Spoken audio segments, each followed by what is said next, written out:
Kesalahan mereka adalah saat merampok bank, karena tidak ada uang di sana. Jadi, mereka merampok pabrik percetakan uang. Mereka menyandera karyawan pabrik dan mulai mencetak uang sendiri. Mencetak uang 50 miliar. Untuk menyelesaikan tujuan ini, mereka bernegosiasi dengan polisi. Pada saat yang sama, mereka juga menggali lubang. Jika mereka mau bekerja sama, maka tidak akan ada yang terluka. Tapi manajer pabrik ini menolaknya. Dia menyampaikan idenya kepada sekretarisnya. Dia harus berpura-pura hamil dan minta istirahat pada para perampok. Perampok ini mempercayainya dan membawanya ke ruang istirahat. Dia mengikuti instruksi dari manajer pabrik, menyelinap ke kantor manajer pabrik, mengambil jam pintar. Saat para perampok tidak memperhatikan, dia memberikan jam itu pada manajer. Manajer pabrik berpura-pura ingin pergi ke toilet, baru saja ingin menelpon. Perampok itu membuka pintu, biarkan pintunya terbuka. Billy segera diberitahu saat panggilan itu tersambung. Dan bagaimana dengan profesor di belakang layar? Saat mendengar ini, dia segera bergegas. Dia segera mengatur agar anak buahnya melakukan penyelidikan. Para sandera digiring ke lobi untuk berkumpul. Manajer pabrik memberanikan diri. Pada saat ini, dia melihat jam tangannya. Saya tidak tahu apakah ini tindakan yang benar atau tidak. Dia menyerahkan arloji itu kepada sekretaris wanita. Dia ingin menyembunyikan arloji itu. Dia memasukkan arloji itu ke dalam pakaiannya. Laolin memegang detektor. Alat detektor itu tiba-tiba berbunyi. Dia memeriksanya dan menemukan bahwa itu hanya sebuah kalung. Dia menghela napas lega. Sayangnya, arloji itu jatuh dari dalam pakaiannya. Laolin sangat marah. Dia langsung menghancurkan arloji itu, lalu membawa wanita itu keluar untuk dieksekusi. Saat ini, rekannya menghentikannya. Ada apa ini? Karena ketika mereka merencanakan perampokan ini, profesor berulang kali menekankan, jangan sampai membuat para sandera terluka. Katanya, itu akan menentukan berhasil tidaknya perampokan ini. Faktanya, mereka semua tidak ingin sampai ada yang mati. Misal nanti mereka tertangkap, hukumannya akan lebih ringan, bukan? Laolin adalah kapten tim di tempat ini. Jika mereka terlalu lembut, pasti akan ada kegagalan. Ini artinya, mereka harus mendengarkannya. Dia tidak ingin mengikuti perintah profesor. Kemudian, dia memaksa Xiao Ma untuk melakukannya. Xiao Ma membawa wanita itu ke toilet. Dia tidak bisa melakukannya. Dia hanya bisa menembak di bagian paha. Darah tercecer di lantai, menipu Laolin yang datang memeriksa. Xiao Ma menyembunyikan sekretaris itu di sebuah gudang. Dan ayahnya, Lao Ma, sedang menggali lubang. Dia keluar karena mendengar berita pembunuhan itu. Pikirannya hancur begitu saja. Dia membuka pintu pabrik percetakan uang dan keluar dari sana. Sayangnya, ada penembak itu di luar. Apa yang dia lakukan membuat polisi bingung. Anaknya ingin membawanya kembali, tapi dia menangis dan berkata, saya seharusnya tidak membawamu kali ini. Saya akan memberitahu polisi bahwa saya membunuh wanita itu. Ternyata, dia ingin melindungi putranya. Xiao Ma memberitahunya bahwa wanita itu tidak mati. Polisi dapat menembak kapan saja. Para perampok kebingungan. Profesor memberi perintah dari jauh. Buat para perampok dan sandera memakai kostum yang sama. Buat para polisi kebingungan. Trik ini benar-benar berhasil. Mereka mengantar ayah dan anak itu kembali. Polisi hanya bisa melihat mereka. Dan sekarang, seorang sandera bertindak sendiri, mengambil senapan perampok itu. Dia mulai mengarahkan senjatanya ke para perampok. Sayangnya, polisi mengira dia adalah perampok. Di momen ini, Billy memerintahkan untuk menembak, membuat orang itu terjatuh. Maskernya juga lepas. Orang di balik topeng itu, dia adalah manajer pabrik percetakan uang. Polisi telah membunuh sandera. Ini berita besar. Masa depan Billy dalam bahaya.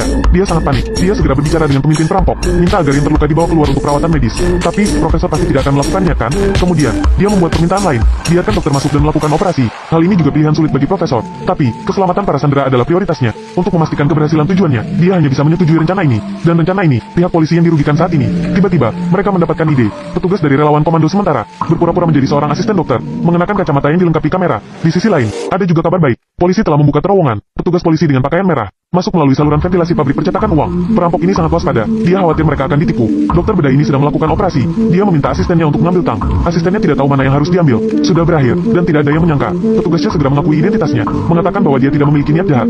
Dia hanya ingin memastikan keselamatan dokter. Ini trik yang lambat. Dia ingin mengalihkan perhatian mereka terlebih dahulu. Tim SWAT akan memiliki waktu untuk menyelesaikan infiltrasi mereka. Para perampok tidak mempersulitnya, tapi mereka sudah mulai curiga. Saat dia selesai melakukan operasi, di saat itu dia melihat bahwa setiap orang telah memakai topeng baru. Tindakan ini sangat keren. Adegan ini juga dilihat oleh polisi di markas. Billy segera memerintahkan tim untuk mundur. Para perampok juga sedang polisi lain yang bersembunyi. Mereka tidak menemukan apapun. Seorang polisi dari tim itu bersembunyi dan tetap tinggal di sana. Kita melihat begitu banyak hal terjadi. Semuanya berawal saat Laolin ingin membunuh seseorang. Mendengar kabar penembakan sekretaris wanita, profesor itu menjadi sangat marah. Gadis tegas bernama Xiao Mei ini berbicara langsung pada Laolin. Dia berkata bahwa Laolin tidak mematuhi perintah profesor, tapi Laolin sama sekali tidak menanggapinya. Xiao Mei juga sangat tenang. Dia berdiskusi dengan temannya. Akhirnya, mereka mengikat Laolin. Kemudian, dia dan temannya mengoperasi sang sekretaris, mengeluarkan peluru. Situasi tampaknya terkendali, tapi masalah baru saja dimulai. Sebelum arloji itu dihancurkan, wajah perampok itu terekam. Polisi mulai mencari informasi. Ternyata, dia pernah terlihat di suatu tempat sebulan yang lalu. Mereka juga melihat nomor platnya. Saat ini, sebelum petugas ini keluar, perampok memasang alat penyadap di ponselnya. Polisi sedang mencari mobil, dan langsung disadap oleh profesor. Ini adalah bencana, karena kelalaian bawahannya. Mobil itu tidak dihancurkan, tapi dijual ke pasar mobil bekas. Dan di dalam mobil itu, terdapat semua sidik jari mereka. Profesor kebingungan, mengendarai motornya dan pergi dari sana. Di saat yang sama, Billy juga datang dengan timnya. Setelah profesor menemukan mobilnya, dia segera membersihkannya dengan alkohol. Polisi sudah tiba.